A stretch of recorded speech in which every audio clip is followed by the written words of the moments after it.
Good morning. All India radio और आज सभा के एनालिसिस में आप सबों का स्वागत। अगर ऑल इंडिया रेडियो के अंदर न्यूज़ की बात करें तो वही रामलाला के बारे में बात की गई है, मतलब अयोध्या के बारे में बात की गई है। तो देश देशांतर के अंदर भी उसी के बारे में बात की गई है। तो कुछ थोड़ा सा इतिहास है, बस रिकॉल करेंगे। और दूसरा जो आर्टिकल है वो जम्मू कश्मीर के 1 साल हो गए हैं जो आर्टिकल 370 और 35A हटाया गया था, जो थोड़ा सा एनालाइज करेंगे। तो चलिए डिस्कशन स्टार्ट करते हैं। पहली न्यूज़ जो है हमारे पास वो आपको अयोध्या मंदिर के बारे में। आज शिलान्यास हो रहा है, आपको पता है, भूमि पूजन हो रहा है। हमें उस डिबेट में नहीं जाना है, बस एक ग्लिम्स जो पहले भी हम डिस्कस कर चुके हैं। 1528 में क्या हुआ था, बाबर आया था और इसने जो है बाबरी मस्जिद का निर्माण करवाया।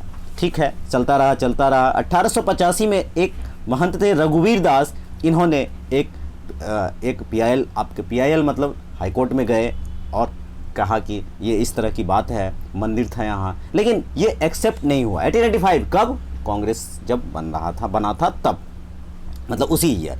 उसके बाद 1940, बीच में नहीं जाएंगे क्योंकि बहुत ज़्यादा डिस्कशन हो जाएगा। और दूसरा हमने पहले भी डिस्कस कर रखा है 1949 में, जहाँ पर 1949 में क्या होता है, यहाँ पे स्टार्ट होता है कि फिर से डिबेट। और 1950 में गोपाल विश्वनाथ ने कहा कि यहाँ पर इस तरह की चीज़ें हैं। उसके बाद 1959 में इन्वॉल्वमेंट होता है और 1959 में इन्वॉल्वमेंट इस तरह का होता है कि यहाँ पर जो है निर्मोही अखाड़ा आता है और यहाँ से डिस्प्यूट बहुत ज़्यादा बढ़ जाता है। और 1986 में पूजा की इजाज़त की बात की जाती है और करने की इजाज़त दी जाती है यहाँ पर। और 1999 में आपको अच्छी तरह से पता है इस मंदिर को तोड़ दिया गया। और इसके बाद आपको पता है कि इब्राहिम लिंकन, ये कमेटी ज़रूर याद ध्यान रखना आप लोग, एक मिनट, इब्राहिम लिंकन कमेटी आया था। ये बहुत ही इंपॉर्टेंट है कि इब्राहिम लिंकन किससे है, तो कहीं मैच कहीं करवा दे। तो इसके जो बाबरी मस्जिद तोड़ा गया था, इसको क्या हुआ था, असल में नहीं हुआ था, इसकी रिपोर्ट के लिए। इसके बाद जो है सो और स्टेप बढ़ता है 1992 के बाद, 1992 में तोड़ा गया था, 1992 में। उसके बाद 2002 हुआ, मतलब कुल मिलाकर के सीधे आता हूँ 2019। और 2019 में ये जो 5 जजेस की बेंच थी और इन्होंने जो सुनाया, मेनली लिया इन्होंने आर्कियोलॉजिकल सर्वे ऑफ इंडिया का। इनके बेसिस पे इन्होंने कहा कि यहाँ कहीं पहले मंदिर एग्जिस्ट करती थी और आर्टिकल नंबर 142 का सहारा लेकर के कंप्लीट जस्टिस की बात करते हुए एक ट्रस्ट बनाने की बात की और मुस्लिम लोगों को भी कुछ ज़मीन देने की बात की। ये सारी बातें आपको पता है। तो एक दो टर्म मैं बताऊं, इकोनॉमिक डेवलपमेंट होगा जिस तरह से वो डिस्प्यूटेड जगह था। दूसरा, और अच्छे तरीके से नया डायमेंशंस होंगे रिलीजन और फेथ को लेकर के, एक अच्छा डिसीजन आप कह सकते हो। चलते हैं नेक्स्ट आर्टिकल पे। नेक्स्ट आर्टिकल की बात करें तो जम्मू कश्मीर के बारे में क्या है। जम्मू कश्मीर का नाम सुनते ही आपके दिमाग में क्या आता है? जम्मू कश्मीर सुंदरता के लिए जाना जाता है, क्रॉस बॉर्डर टेररिज्म के लिए जाना जाता है, डीप स्टेट के लिए जाना जाता है। अब डीप स्टेट क्या होता है कि बैकग्राउंड में कोई और रह करके आगे इंसर्जेंसी फैला। वार के लिए जाना जाता है, हीरोइज्म के लिए जाना जाता है। जब कश्मीर को स्पेशल स्टेटस मिला था तो आपको क्या लगता है कि ये सही था या गलत था?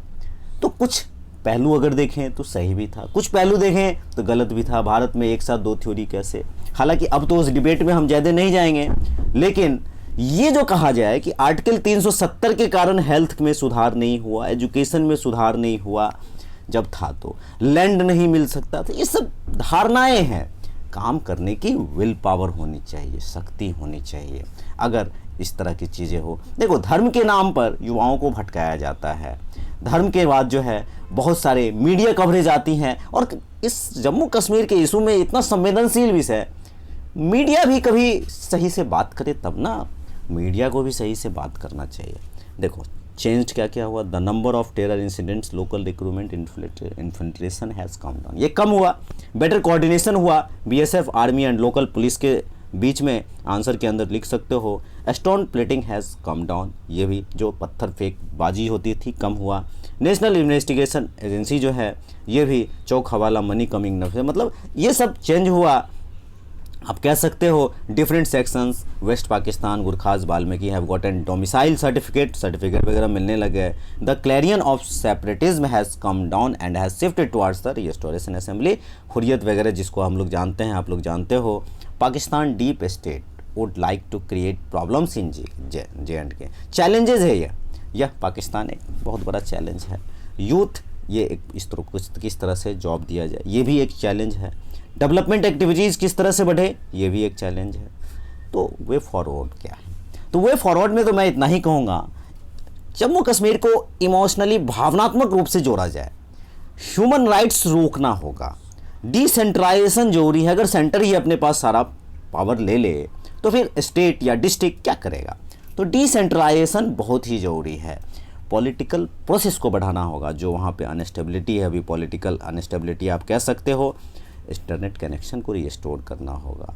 तो इन सब को अगर किया जाए तो जम्मू कश्मीर एक अच्छा, मतलब जिस तरह की कल्पना है हमारे भारत देश का, वो पूरा हो सकता है। तो आज के डिस्कशन में इतना ही था। Thank you.